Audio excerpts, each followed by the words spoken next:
A food crisis is sweeping across the Sahel. Late erratic rainfall, high food prices, displacement and chronic poverty have pushed more than 19 million people into food insecurity. Severe fodder shortages are leading to early transhumance and changing livestock corridors, causing tensions in communities and at border areas. Civil unrest in some northern areas is increasing the pressure.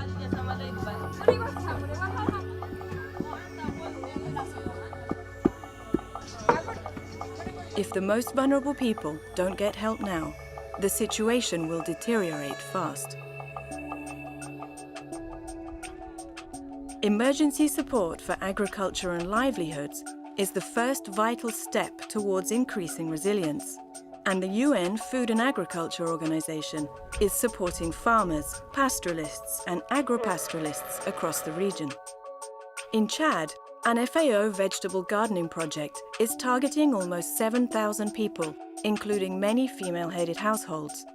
Thanks to seeds, tools and training, they will have a chance to sustain their families beyond the current crisis. The situation this year is much worse than last year. This year, we haven't been able to produce a single kilogram of millet.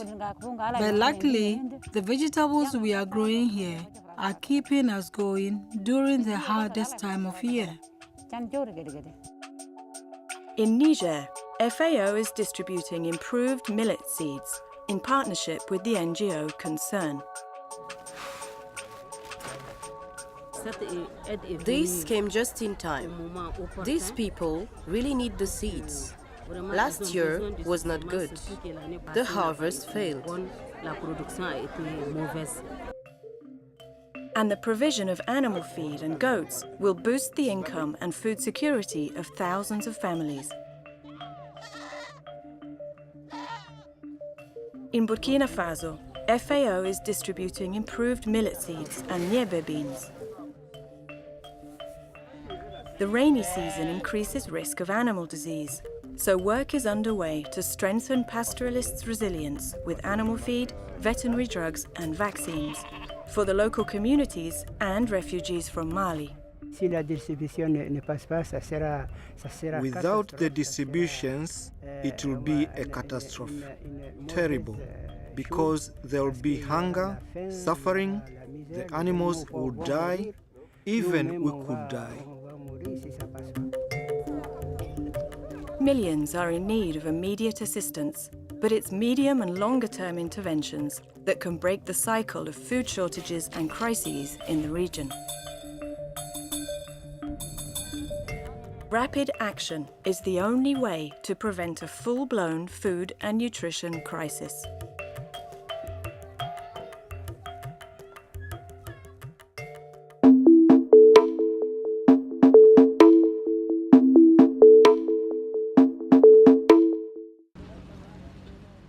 The Beqaa Valley is the poorest part of Lebanon. Wages are low, prices are high, unemployment is rife.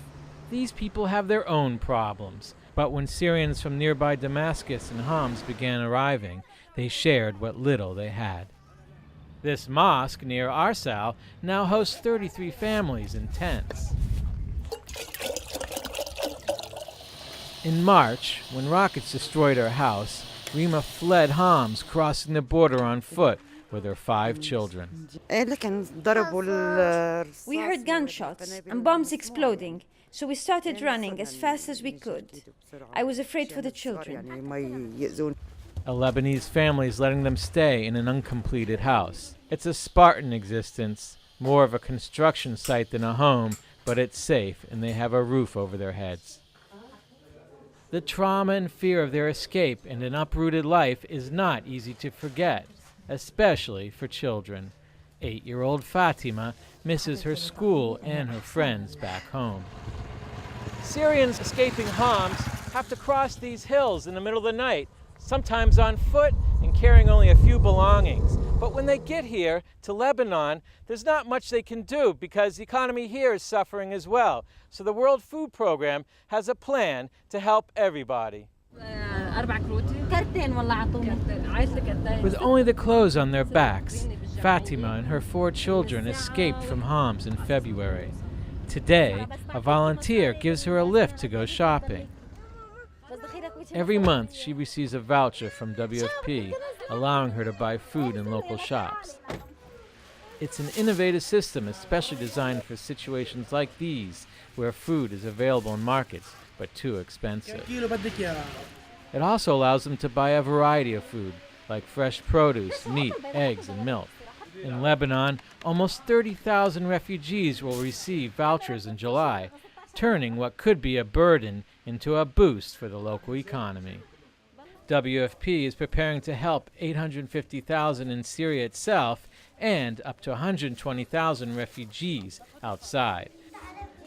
As Lebanon struggles to avoid being pulled into the violence in Syria, a family meal may not seem like much. But in this troubled region, a little comfort and stability goes a long way.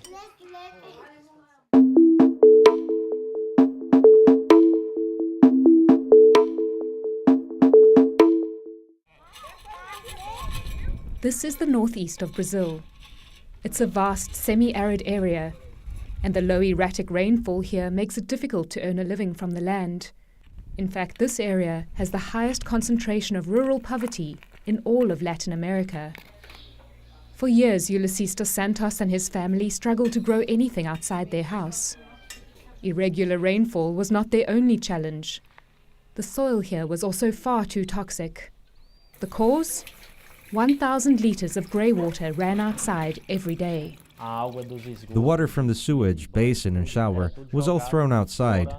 We had open-air sewage with lots of flies. More than 1 million families in this area have a similar problem. Ulysses agreed to test out a new filtering system that could potentially change all of their lives. Now the family's grey water is piped into this biowater system. Here it runs through a filter. The filtered water is then clean enough to use for irrigation. This system was designed by Luis Monteiro Neto from the Dom Hilda Camara project, supported by IFAD, the UN agency that works to alleviate poverty. He adapted the design from larger industrial models. It's not complex. It just needs a few elements of proportion in its installation, especially for the filter, which consists of pebbles, grit, wood shavings, and humus with earthworms. And this filtering system has been a great success.